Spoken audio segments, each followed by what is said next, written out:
tayo po ay magpapatuloy dito po sa ating pinag-aaralan sa book po ng Psalms. At nandito na po tayo sa chapter 51. Chapter 51. At titignan po natin ang chapter 51 po ba, Pastora? Hindi po kayo nag-update. Ayan.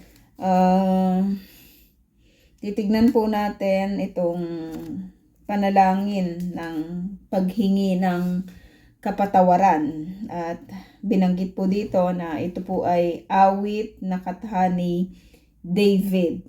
So, nandito po tayo ulit sa isa sa mga kinatha or isa sa mga sinulat nitong si David. At itong awitin po na ito ay aawitin po upang awitin ng punong mga awit. Sabi dito nang siya ay pagwikaan ni propeta Nathan tungkol kay Bathsheba. So alam po natin yung kwento na kung saan ay nakita po natin yung mga ginawa nitong si David, way back doon po sa mga napag-aralan po natin dati na plinano po niya yung kamatayan ng asawa po ni Bathsheba. But before that ay finorce niya itong si Bathsheba upang kung sa modernong term ni-rape niya itong si Bathsheba. Kasi sino naman ang isang babae na alam mo yon ang bait-bait ng asawa, napaka-loyal ng asawa sa paglilingkod sa Diyos at maging sa paglilingkod sa hari, ay basta-basta na lang ganon, di ba, na ipagpapalit yung kanyang asawa. At nakita rin po natin yung character po nitong si Bathsheba nung siya po ay nakisama na dito po kay David. Hindi po siya nagbigay ng sakit ng ulo, kumbaga, dito kay David, o hindi siya nanlalaki ulit. Kasi yun po yung problema minsan kapag yung mga babae ay mahilig po silang outside doon po sa kanilang mga marriage, nakikipagtagpo po sila sa kung sino-sino. Pero hindi po natin yun nakita dito po kay Bathsheba. Nakita po natin na yung mga ginawa na pagkakasala dito sa babanggitin po ni David. Dito natin makikita kung sino ba talaga yung nanguna, diba, sa pagkakasala, At nakita alam natin yung kasalanan ni David. Isa siyang adulterer, isa siyang murderer, isa siyang anong tawag doon, yung nagko-cover ng kanyang sin. Kasi doon sa kanyang ginawa kay Bathsheba, nagtagal pa yun na alam mo yun na gusto niyang i-cover up yung kasalanan niya. Pero until dumating itong si prophet Nathan upang i-condemn siya, i-reveal yung kanyang kasalanan. Kahit doon sa kanilang pag-uusap dito kay Nathan, wala siyang planong sabihin, supposed to be yung kanyang kasalanan, pero ni-rebuke siya ng propeta ng Diyos. So titignan natin dito mga kapatid kung ano ba yung kanyang sinulat tungkol sa tagpo po na yon, tungkol sa kasalanan po na yon. And it is very very encouraging to study again yung mga bagay po na ito na pag-aaralan po natin. So sabi dito, ako'y kaawaan, umahal kong Diyos. Alam mo, babanggitin ito ng isang tao na talagang na-realize niya yung kanyang pagkakamali. Maraming mga tao yung hindi nakaka-realize ng kanila pong pagkakamali. Pero dito sa tagpo po na ito, nung siya ay ni-rebuke ni Nathan, nung si David ay ni-rebuke ni Nathan, in-acknowledge niya na talagang siya ay nagkasala at hinihingi niya yung awa ng Diyos, yung kapatawaran ng Diyos. Sabi niya, ako'y kaawaan. Yung paghingi niya, 'di ba, ng kanyang kasalanan, humihingi siya dahil alam niya na ang Diyos ay puno po nito ng punung-puno po siya ng awa. Punong-puno. Kung ang tao ang dami-dami pong mga ginagawang kasalanan, ang Diyos naman sufficient siya, abundant siya sa pagbibigay ng kanya pong mercy. It is His character na merciful po yung Diyos na ito. So kahit tayo po nakagagawa ng mga hindi po tama sa harapan po ng Panginoon, we are approaching God hindi dahil sa magaling tayo, hindi dahil sa alam mo yon, yung mayaman tayo. Ina-approach natin yung God sapagkat siya po ay Diyos ng awa. So ito, nakita po ito ni David. Sabi niya, ako'y kaawaan mo, ako'y kaawaan o mahal kong Diyos, sang-ayon sa iyong kagandahang loob. Maawain ka na Diyos, at maganda yung iyong kalooban, yung kagandahang loob mo, o God. Napakaganda na character po talaga ito ng Diyos, na pinaglilingkuran po natin. He is not just merciful, pero grabe yung kanyang kagandahang loob, grabe yung kanyang grasya, grabe yung kanyang pag-ibig. Saan ka pa? Grabe, kung ika-characterize lang talaga natin yung God po na ito, paano natin siya po pwedeng ihambing o ihalin tulad sa mga dinudiyos ng mundo? Wala siyang katulad. Natatangi lang talaga siya. Ibang-iba siya, di ba na Diyos. Yung alam mo yun na whenever you are burdened, kasi yung kasalanan, di ba, nagpapahirap yun sa tao. Pero knowing that there is a God who is merciful, nandyan yung Diyos, mayroong isang Diyos na grabe yung kanyang kagandahang loob, yun yung tatakbuhan ng isang tao na talagang nakaka-realize ng kanya pong kamalian. Sabi niya, mga kasalanan ko'y. Kung titignan natin dito sa statement na ito, di ba? Alam natin kung saan nagkasala itong si David. Particular na itong chapter 51 is ito po ay kinatha patungkol sa sabi dito, di ba, na nung siya po ay pagwikaan nitong si prophet Nathan. So alam natin yung tagpo, hindi niya binanggit dito, patawarin ang mga kasalanan namin ni Bathsheba. Di ganun, Sabi niya, nasa akin yung blame. Ang kasalanan ko'y. Yung kasalanan ko yun, Lord. Kasi yung ngayong sinasabi ko, di ba, pinakuha niya si Bathsheba.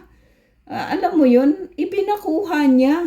Wala man lang, doon, wala tayong nakita doon na na courtship, yung mga ganon. Talagang sapilitan yung pagpapakuha dito kay Bathsheba dahil nakita niya mula doon sa kanyang balkonahe yung isang Bathsheba na naliligo. May mga nagsasabi kasi na bakit kasi doon siya naligo naman.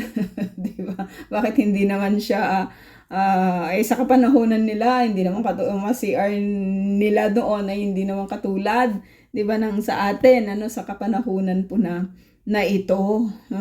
Kumbaga sa tagal-tagal na siguro ng panahon na ginagawa po 'yun ni Bathsheba, ay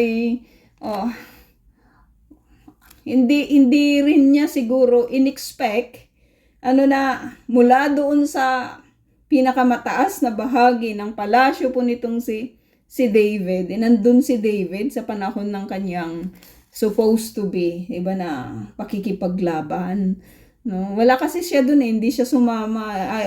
Nandun siya dahil hindi siya sumama, 'di ba, sa kanyang mga army upang makipaglaban. So sabi dito, ang kasalanan ko, yung kasalanan ko, makikita natin dito, hindi niya in-specify, hindi specific yung kanyang pagbabanggit sa mga kasalanan na kanyang ginawa. Sa atin, alam natin, ulitin natin, murder, adultery, yung covering ng sin, yung walang humbleness, kasi itinago niya yun sa period ng maraming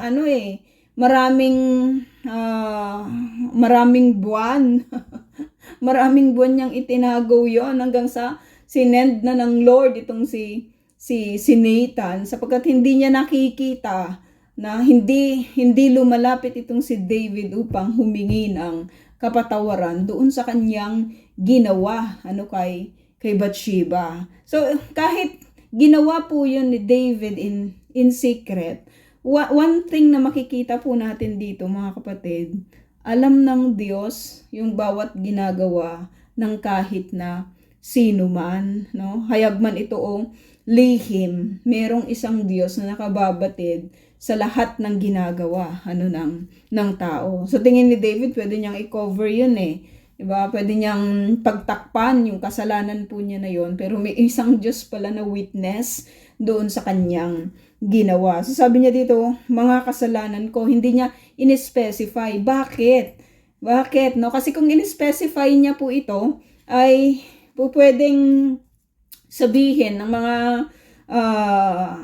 nag-aaral po nito sa kapanahunan na ito, na itong psalm na ito hindi applicable sa kanila sapagkat hindi naman sila nag-commit ng murder, hindi naman sila nag-commit ng adultery, hindi naman nila kinover yung kanilang mga kasalanan, hindi naman sila naging mapagmataas sa harapan ng Panginoon, hindi naman sila nag-isip ng masama laban sa kanilang mga kapwa, pero dito makita natin na mga kasalanan ko'y, sabi niya, kasi ang Diyos naman talaga yung nakakaalam, kahit hindi po natin yun ilatag in details.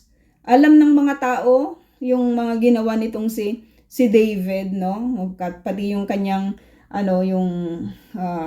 isa sa mga tao na nandyan sa tabi niya, si Joab. Alam nila, talagang plinano nila, 'di ba, yung lalong-lalo na yung murder ng asawa po ni Bathsheba. So sabi niya, mga kasalanan ko'y mga kasalanan ko'y hindi na in-specify, ulitin natin, sapagkat ito po, mga kapatid, 'di ba, ay nakapaloob po dito yung lahat ng mga ginawa po niya na pagsalansang sa Panginoon. Kasi kung isa-isahin lang siguro din natin yung mga ginawa po nating pagkakasala po sa Panginoon, siguro dami-dami rin nun, Sabi dito, ang inihingi po niya dito sa Diyos ay yung pawiin, burain yung lahat ng kanyang mga kasalanan, pawiin, erasein lahat yung mga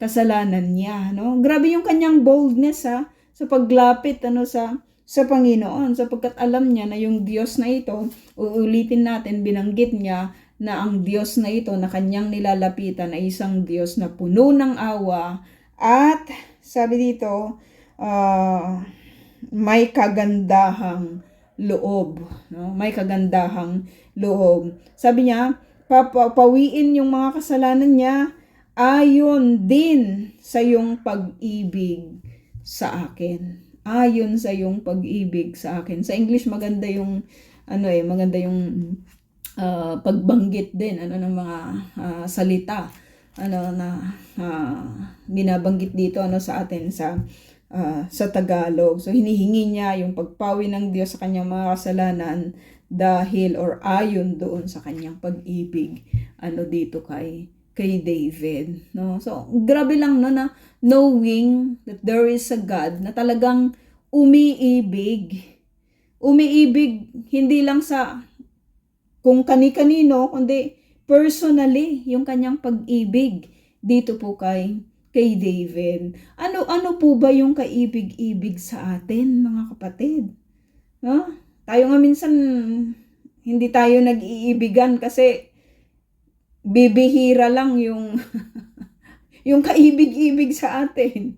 Kahit yung matagal nang magkakakilala, matagal nang nagsasama, may mga instances talaga na, alam mo yun, hindi tayo kaibig-ibig. Yung nakakainis tayo, yung mga gumagawa, yung iba ng mga hindi katanggap-tanggap. Pero yung ganitong yung ganitong pagtingin, grabe lang talaga si God, grabe lang talaga si Lord na, alam mo yun, kaya niya tayong ibigin.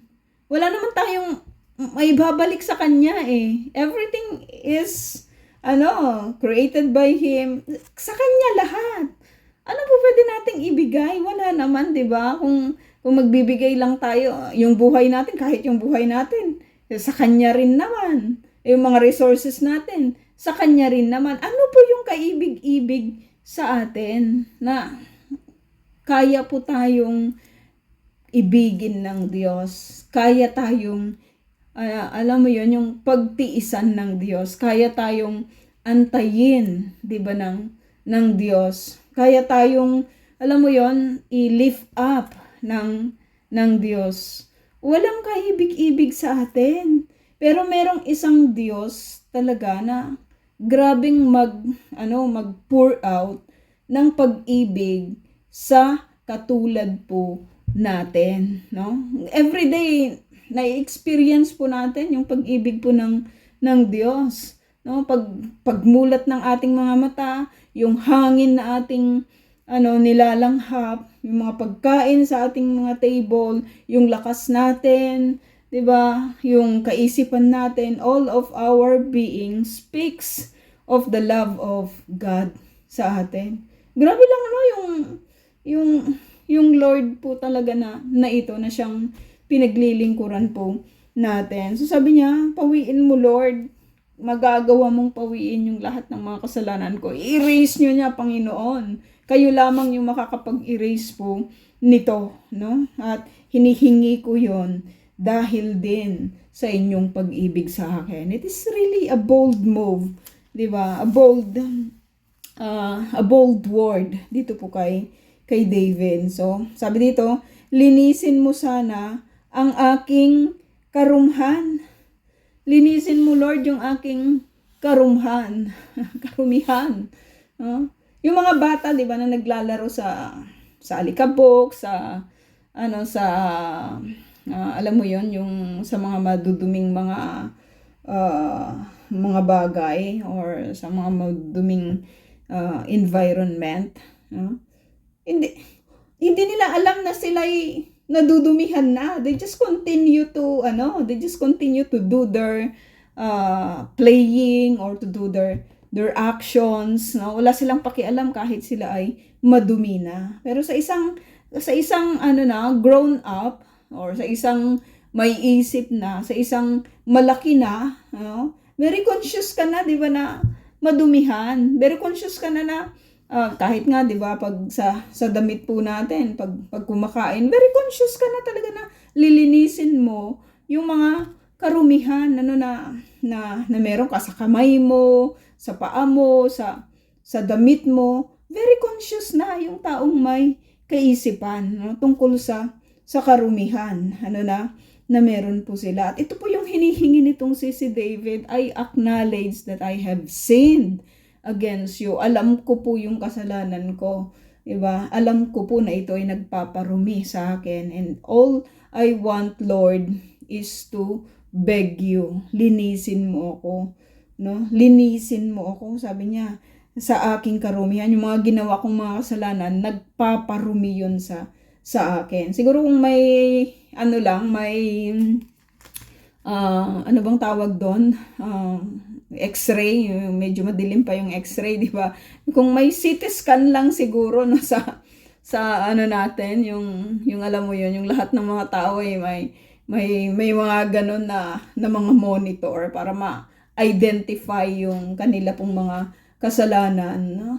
Walang malinis ni isa, 'di ba, sa atin. Pero salamat sa Panginoon kasi nakita po natin katulad po nitong si David, siya po yung naglilinis, 'di ba, sa atin. Siya yung nagbibigay sa atin ng kapatawaran. Sabi dito, linisin mo sana ang aking karumhan at patawarin mong aking kasalanan. Aking kasalanan. Siya talaga yung nag-initiate ng kasalanan. Siya talaga yung nagplano dito kay Bathsheba. Yung sinasabi ko po sa inyo, kinuha niya yun sa dahas. Itong si Bathsheba, no? Wala nang nagawa. Kasi nandyan yung hari, nandyan yung kanyang mga kasundaluhan. No? Sinong matinong babae yung bigla na lang, 'di ba, makikisiping sa isang hindi po niya asawa.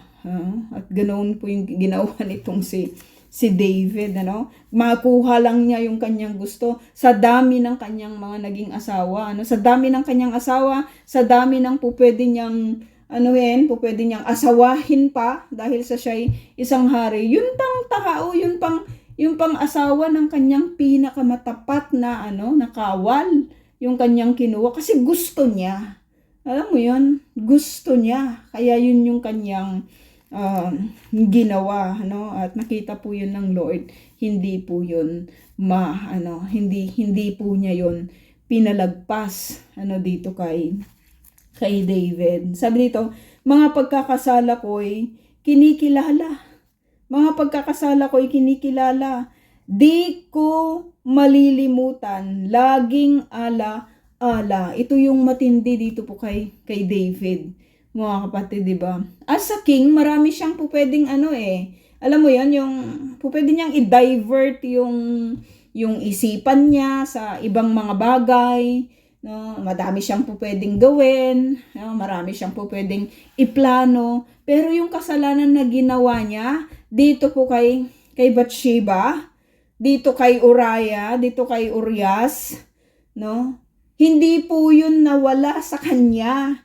Hindi yun nawala sa kanyang alaala, sa kanyang isipan. Ito yung kasi grabe lang din talaga yung kanyang ginawa 'Di ba? Yung alam mo yan, yung plinano niya na yung pagbubuntis nitong si Bathsheba ipaako dito kay Uriah na kanyang asawa. Pero sa nagkamali siya doon po sa kanyang pinauwi niya itong si Mr. ni Bathsheba, pinauwi niya mula doon sa battle, no, at pinapauwi doon sa tahanan niya ng kanyang asawa, pero hindi po yun ginawa nitong si Urias, kung kaya't nagplano ulit siya para naman doon sa murder mismo ng kanyang pinakamatapat na kawal. Alam mo, nakakaawa lang din talaga, diba? Yung ganitong klase ng matapat na tao, tapos kung alam mo yan, yung dapat secured siya sa king niya yung magpo-protect supposed to be sa king niya. Nakahanda niyang ialay yung kanyang buhay, yung kanyang kaligayahan, yung kanyang safety, yung kanyang comfort dito sa king na ito. Tapos ganun yung ginawa nitong si David, no? Grabe lang yun Hindi yun kung sa atin siguro yung ginawa, 'di ba? Grabe. ewan ko lang how do we respond sa mga ganong klase ng tao. Yung ginawan nga lang tayo ng mali, 'di ba? Grabe na yung galit natin minsan, no? Ito pa kaya plinano niya pati yung murder ng isang pinakamatapat na nakawal. So sabi niya, hindi yun nawala sa akin. Yung mga pagkakasala na yon, lagi ko yung alaala. Nandito lagi sa aking alaala, Lord, nagpapahirap sa akin. Sabi niya, sa iyo lang ako nagkasalang tunay. Sa iyo lang. Kung titignan natin, alam mo yon, marami siyang pinagkasalanan no? Nagkasala siya dito kay Bathsheba, nagkasala siya kay kay Urias, nagkasala siya sa mga tao kasi yung ginawa po niya, 'di ba, na alam mo yun, pagpatay dito sa isa sa kanilang mga kababayan, no? Nagkasala siya sa Diyos. Marami supposed to be na pwede niyang banggitin, pero ang nakikita po ni David, ang higit na kanyang yung lahat ng kanyang mga kasalanan, ang ginawa niya, unang-una lang talaga sa Panginoon. No? Yun yung ginawa niya ng mali. No? Yun yung ginawa niya ng mali. Kasi sino bang nag-create sa lahat ng mga ginawa niya ng kasalanan? It is God. Sino ba yung nag-create ng buhay? It is God. Si God pa rin, no? Sino ba yung nag-create kay Bathsheba? Sino yung nag-create ng marriage? It is God. So nakita po yun ni David. Lahat naman ng mga pagsalansang na ginagawa ng tao, mga kapatid, una sa lahat, sa Diyos. Yung Diyos yung higit na na nakakakumitan natin. Madalas, no? Siya yung talagang rason, 'di ba?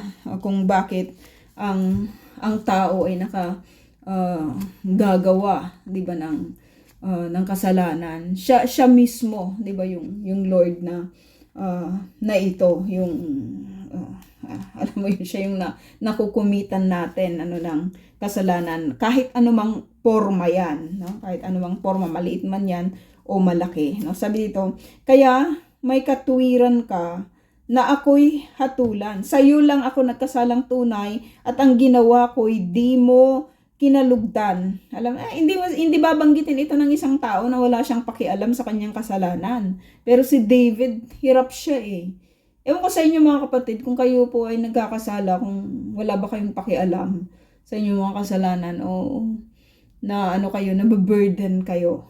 Katulad nitong si David, hindi yun nawawala, 'di ba, doon sa kanyang alaala, no? Sabi dito, at ang ginawa ko hindi mo kinalugdan, kaya may katuwiran ka na ako'y hatulan. Marapat na ako'y iyong parusahan. Marapat na ako'y iyong parusahan, no? Maraming tao, yung concerned sila doon sa consequences, but not the sin. Itong si David, concerned siya doon sa kanyang kasalanan. So anuman yung ipapataw na parusa ng Diyos dahil doon sa kanyang kasalanan, no?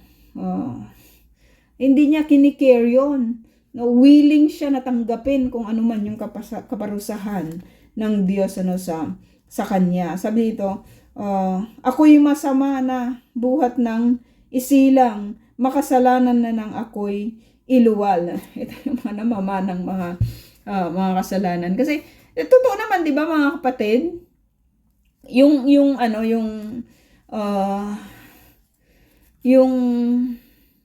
humanity po na ito ay destined lang talaga hindi lang yung humanity, pero yung mundo po na ito ay destined for destruction.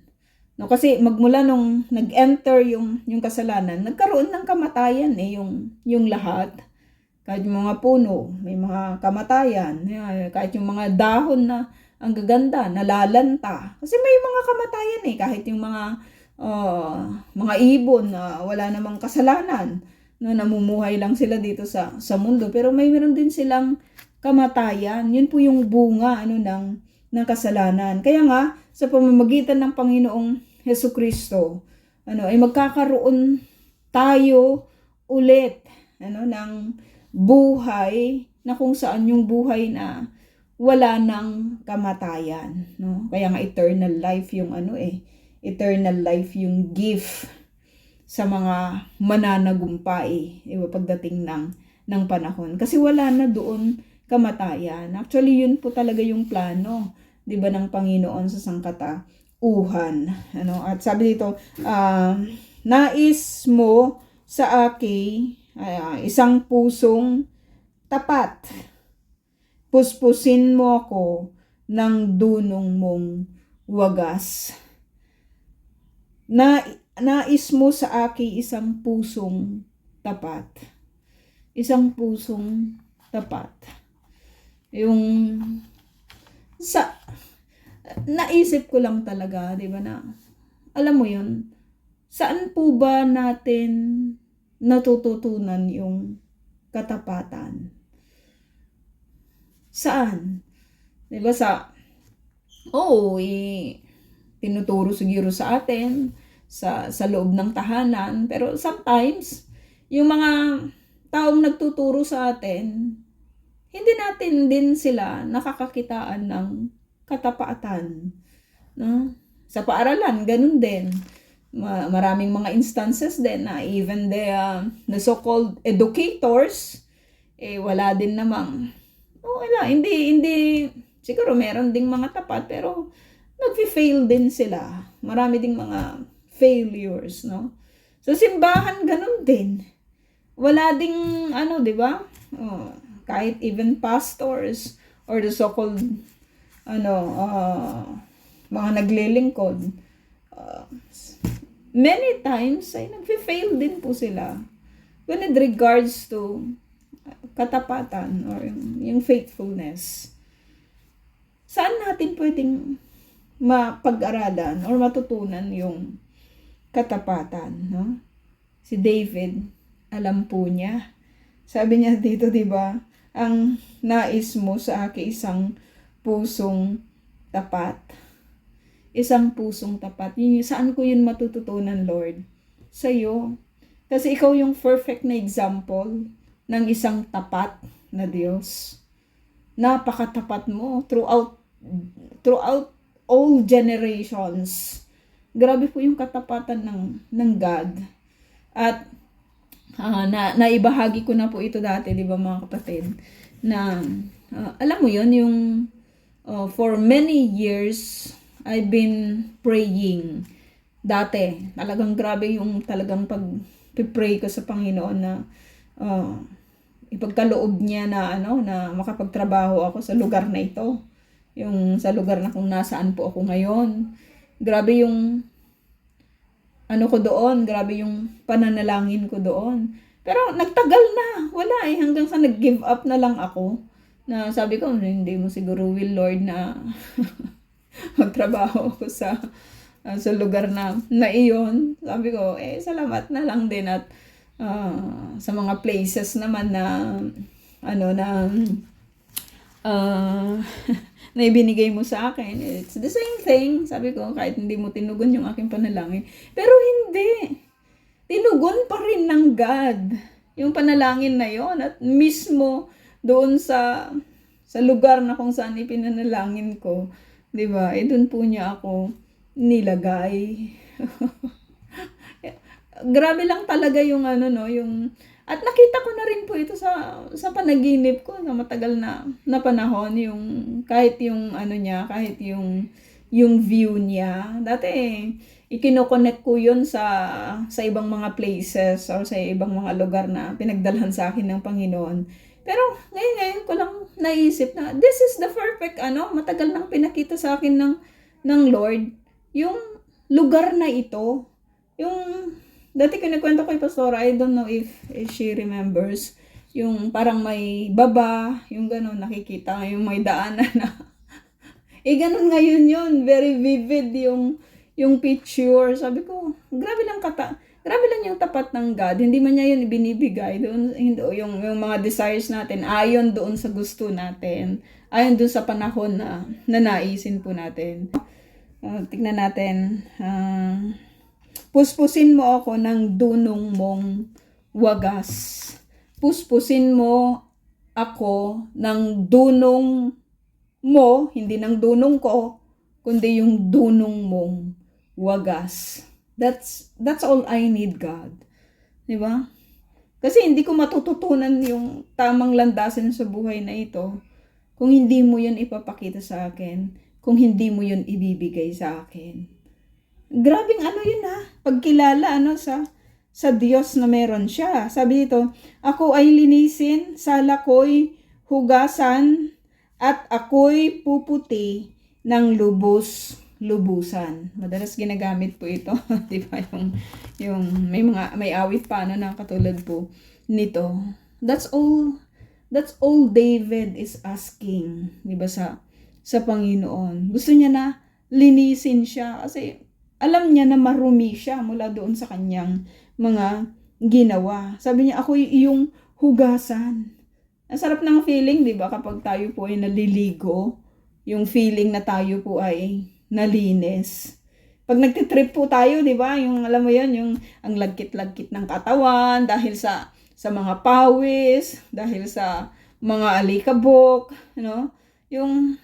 yung feeling ng ganon na marumi, or yung mas matindi pa kasi yung kasalanan, di ba, yung karumihan ng kasalanan. Pero yung feeling na hindi ka malinis, nakakairita yun di ba? Pero kapag nakaligo ka na, kapag malinis ka na, di ba, ang sarap-sarap ng feeling. At yun po yung gusto ni David, tanggalin yung lahat ng kanyang karumihan, lahat ng kanyang mga kasalanan, linisin siya ng God, pawiin ng Diyos yung lahat ng kanyang mga ginawa. Salamat na lang sa Panginoon, di ba, sa Panginoong Hesukristo. Lahat ng ating mga kasalanan ibinura na, di ba, ng Diyos. Minsan yung tao, hindi niya mapapatawad yung kanyang sarili.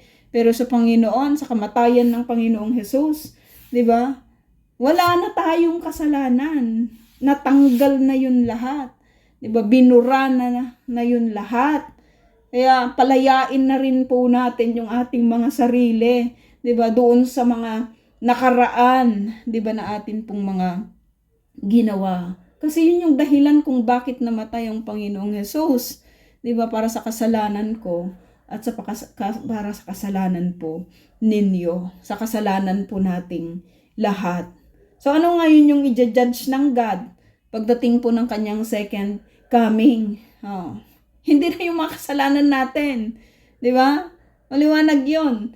Ang i-judge po ng Panginoon kung paano po tayo namuhay pagkatapos po ng ating kaligtasan. Ano yung mga fruits natin? Ano yung mga ginawa po natin? Ano yung mga sakripisyo, di ba, na ginawa po natin sa paglilingkod sa Panginoon. Yung mga unbelievers, i-judge po sila according doon po sa kanilang mga kasalanan, pero tayo doon sa bunga na, di ba, ng atin pong pagtanggap sa Panginoon, no? So sabi, lilisin mo ako, hugasan mo ako, sala ko yung hugasan at puputi ako, at ako'y puputi ng lubos-lubusan. Sa galak at tuwa, ako ay puspusin. So ang dami niyang hinihingi, no, sa Panginoon. Hinihingi niya yung alam mo yun, yung pusong tapat. Naawit natin ito, di ba? Pusong dalisay ang aking nais. Dito yun kinuha, di ba? Nalikhain mo, Diyos, para sa akin. Ang ganda nun, no? Hinihingi niya yung pusong tapat. Hinihingi niya yung dunong na wagas ng Diyos. Hinihiling niya yung galak. Sabi dito, sa galak at tuwa, ako ay puspusin. Kasi kung pinatawad na sa kasalanan, wala namang magmumukmuk pa. Bakit ko yun ginawa? Bakit kayo ginawa? Pero maraming mga Kristiyano kasi yung ganun pa rin. magpasa hanggang ngayon. Namatay na po ang Panginoong Hesukristo. Mag-move on na po tayo. Di ba? Ano na po yung ating ginagawa? Ano na yung kanilang ginagawa? No? At ang response ng lahat ng ginawa po ng Diyos, 'di ba, sa buhay po natin is yung buhay na may kagalakan, no? Buhay na may tuwa. Sabi dito, yun po yung ipupuspos ng Diyos. Kasi itong anak ko na to, bumalik sa akin, binigyan ko ulit ito, 'di ba, ng buhay na walang hanggan. Bibigyan ko ito. So magagalak ngayon yung isang tao na tumanggap, 'di ba? Or tatanggap sa pagpapala po na ito ng Diyos, yung kalinisan na ibibigay sa kanya ng Diyos, no? Are we experiencing this, mga kapatid, 'di ba? O tayo po yung mga Kristiyanong lagi na lang talunan, 'di ba? Lagi na lang pagod sa lahat ng bagay. Si David din naman, 'di ba? Ang dami niyang trabaho.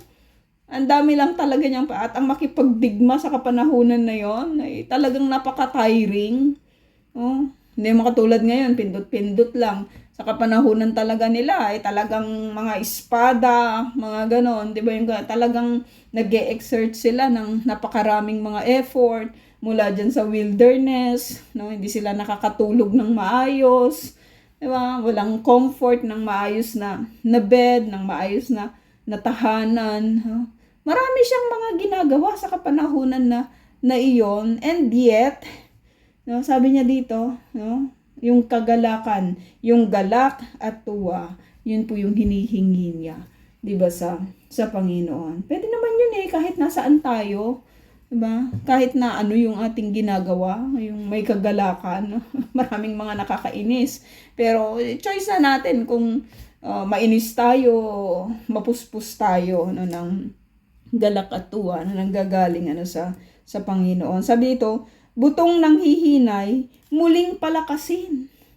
Butong ng hihinay, muling palakasin. Sino magbibigay ng kalakasan? It is God. Ang kasalanan ko'y iyon ang limutin. Ang kasalanan ko iyon ang limutin, Lord. Lahat kong nagawang masamay, pawiin. Have we prayed this kind of prayer, mga kapatid? Yung patawarin mo po ako, Lord, 'di ba, sa lahat ng aking mga ginawa, lahat ng aking mga ginawa. Salamat sa Panginoon, ano? Kasi once na in-acknowledge ng tao yung kamatayan ng Panginoong Hesukristo, ito po yung sinasabi po natin kanina, lahat ng mga kasalanan ay pinawi na, 'di ba? Nilinis na ng Diyos, no? Mabango na tayo sa harapan ng Diyos dahil sa kamatayan ng Panginoong Hesukristo. Sabi dito, isang pusong tapat sa aking likhain, no? Ulit lang. Bigyan mo, O Diyos, ng bagong damdamin. Lord, yung damdamin ko dati, kung saan-saan lang ako dinadala Pero gusto ko ngayon, yung damdamin na nanggagaling sa inyo. Yun po yung ipagkaloob nyo sa akin. Ano po yung damdamin po natin, mga kapatid? Ano yung damdamin? Marami tayong dinaramdam, pero yung yung kagustuhan natin, 'di ba? Yung nararamdaman natin, yung sabi dito yung bagong damdamin, bagong hindi siya karanasan, yung bagong pakiramdam. Yun po yung ibigay mo sa akin, no? Sabi dito, sa iyong harapay, huwag akong alisin. Iyong banal na espiritu'y paghariin. Yung banal na espiritu'y paghariin, no? Iba talaga yun, no? Yung kapag ina-acknowledge ng isang tao yung Diyos, yung Diyos ng Israel, no? Yung Diyos ni Abraham, ni Isaac, at saka ni Jacob. Iba yun Kasi 'di ba yung bunga ng espiritu, minsan pag tinitignan natin yung bunga ng espiritu, saan ba tayo bumabagsak sa araw na ito? Maganda siguro na isulat natin, no, sa bawat corner ng natin, ng kinaroroonan natin, yung bunga ng espiritu. Para lagi tayong may remind, di ba, ng mga bagay na dapat po nating gawin, or yung mga bunga ng espiritu, di ba, sa buhay natin, yung love, yung peace, di ba, self-control, mga ganon, faithfulness, gentleness. Saan tayo bumabagsak, no? Sa araw-araw. Okay? Naalala ko lang yung sulat ko nga dito sa harapan ko. Yan, sabi dito, ang galak na dulot ng iyong pagliligtas, ibalik at ako po'y gawin mong tapat. Sinong nagbibigay ng katapatan talaga, mga kapatid? It is God. I am so sorry doon sa I feel so sorry talaga. Yung kahit si Joel Villanueva, di ba? May mga issue ng corruption ngayon, no? Yung kahit dun sa mga connections sa mga engineers o sa mga contractors na ng DPWH. Sabi ko lang din talaga na ewan ko lang, pero naranasan ko rin kasi yun eh. Yung corruption even inside the church. Grabing corruption yun ah. Hindi lang yun nailantad. No? So what do we expect? Doon sa mga tao na they choose politics over ministry. Diba sa God or sa ministry ng Lord. Ewan ko kung anong kahihinatnan po nun, pero nakakalungkot yun, no, na may mga supposed to be mga, kaya nga pumasok sa politika kasi i-influence yung inside, 'di ba, yung sa politics. Pero may nabago ba? Wala naman, 'di ba? It's the same scenario. Buti pa si Vico Soto, kita mo talaga yung mga pagbabago, 'di ba, na kanyang ginagawa. Pero yung mga iba, parang ang hirap-hirap nilang makita, 'di ba? Marami silang mga ipinagyayabang, pero di naman nararamdaman. 'Di ba? Wala namang nararamdaman. Ano ngayon yung mga ginawa nila? Wala din naman, 'di ba? Hindi rin naman sila nakapag-live lang ng kahit isang buhay diyan sa Bulacan, o kahit na sarili mong lugar, 'di ba? Hindi mo nabantayan. Parang nakakasakit lang talaga ng kalooban, 'di ba, na pero hindi naman 'yun natin tinitingnan, na mga failure ng mga Christians ay alam mo 'yun, masakit lang talaga siyang makita rin, 'di ba? Pero hindi naman po natin sinasara, 'di ba, yung biyaya at pagpapala, 'di ba, ng Panginoon sa mga lalapit sa kanya in prayer, no? Sabi dito, kung magkagayon na aking tuturuang sa iyo lumapit ang makasalanan. Ang galak na dulot ng iyong pagliligtas, ibalik at ako po'y gawin mong tapat. Kung magkagayon na aking tuturuang sa iyo lumapit ang makasalanan. No? Ingatan mo ako, tagapagligtas ko, at aking ihahayag ang pagliligtas mo.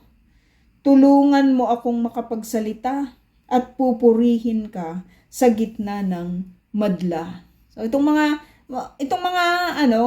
hinihingi po ni David, it is a bold request to God. Pero grabe naman yung kanyang Lord, kapag binigay mo to, ito talaga yung aking gagawin, no? Grabe din yung kanyang gagawing action. Grabe yung kanyang hinihingi, 'di ba, na favor sa Panginoon, pero grabe naman yung kanyang action, 'di ba, na nagagawin, no? In response dito po sa kanyang mga requests sa Panginoon. Hindi mo na nais ang mga handog, di ka nalulugod sa haing sinunog.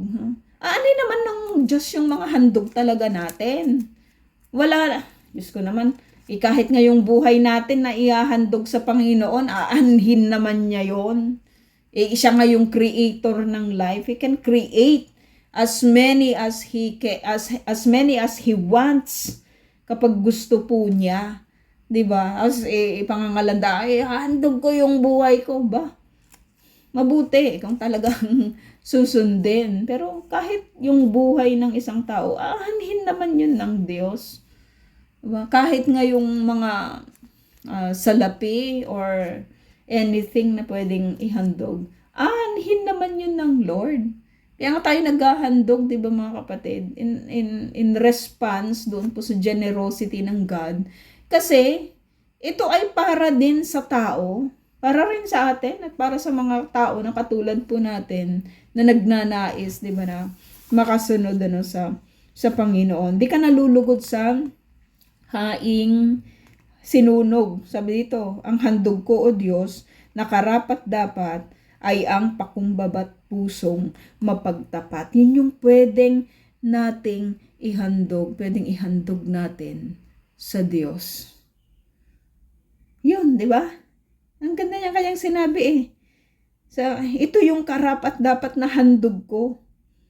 Pwede kitang handugan, Lord, ng gold, silver, slaves, and everything. Pero anuhin mo naman yun.